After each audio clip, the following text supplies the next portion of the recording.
Hello again, welcome to day 2 of what has become an absolute nightmare of a job.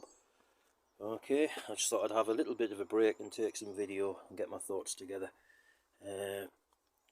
So far I've had to remove part of the plastic on this because there wasn't enough clearance to get these terminals on.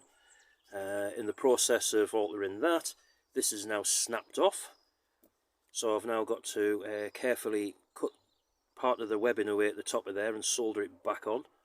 The battery box, I've just paid 25 quid for a battery box from the caravan shop, which is great. It's got this thing here that holds the battery in securely. Unfortunately, the design of the lid is rubbish because they've put these things to come down which are supposed to sit to hold the battery in place, but unfortunately there is such a point there where there's not enough clearance here for the lid to sit on properly. So when you put the lid on with the battery in, it pushes it up too high, so I'm going to have to somehow cut them out so that it actually sits on the solid battery. So I'm not amused. Anyway, my apologies for yesterday. We had a bit of a nightmare with it.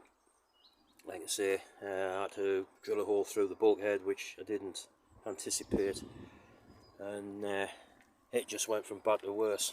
The dash had to come out, glove box had to come out just to get a cable through. But anyway, this is the front bit now. The battery lead now comes from the back of the bulkhead. I found some of this plastic conduit stuff, so I threaded that over to give it a bit extra protection for the battery cable. Fuse goes in here.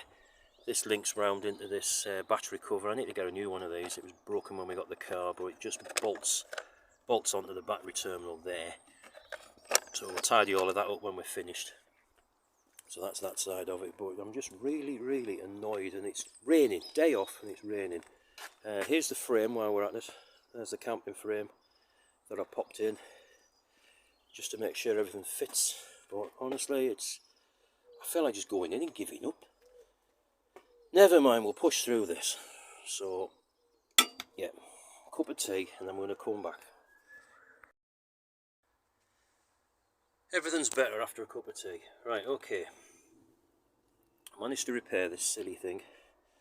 So you can see I've drilled a hole in the side, soldered the cable into there, I've put a cable tie on to stop it pulling back out. And what I've also done is I've got a piece of plastic, drilled a hole in, that'll just sit over there, and then when the cable's bolted down it will then give this a bit of protection so it doesn't short on anything. So now we've sorted that, I'll go back to what I was doing, which was making a bracket. Good old Lidls with their packets of stuff that you find in the centre aisles. Right, what I've done is 2 of those, bolted them into the side of the car. This here is where the earth terminal goes, so I've just basically took the bolt out, bolted the bracket through with the cable behind it, drilled and tapped, so there you go, there's the tap. Drilled and tapped them out, bolted them together, bent another bracket on the bottom. Over here, here's the unit. Cables are now installed on there. There's the earth tag to put back on. I've drilled out that hole to 6mm, so there's a cover. This cover here fits over the side of there. That bolts through to there. That will then bolt to the bracket like that, and hopefully the door will shut. So let's find out if it fits. Right, well, it's all bolted in now.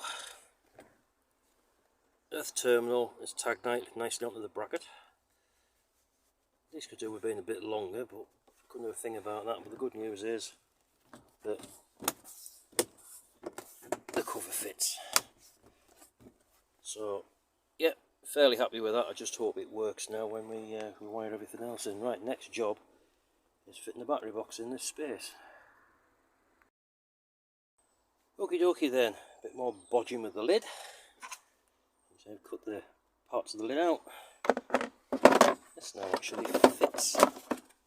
There we go, job done. Now all we've got to do is fasten that into the floor, connect the cables up, put the fuses in, and hopefully this should work.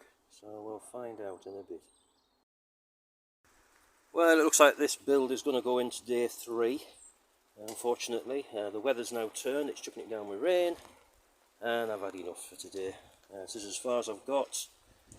I've now got a piece of this alley bar, cut it down to fit across the back, drill through this bracket, bolted that on, bit of threaded bar through there. You can't really see it because the phone's not picking it up, but there's the battery box.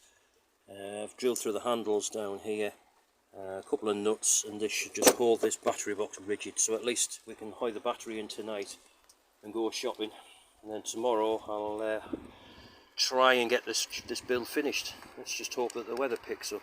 So this is Dave signing off for now, and we'll see you in part 3.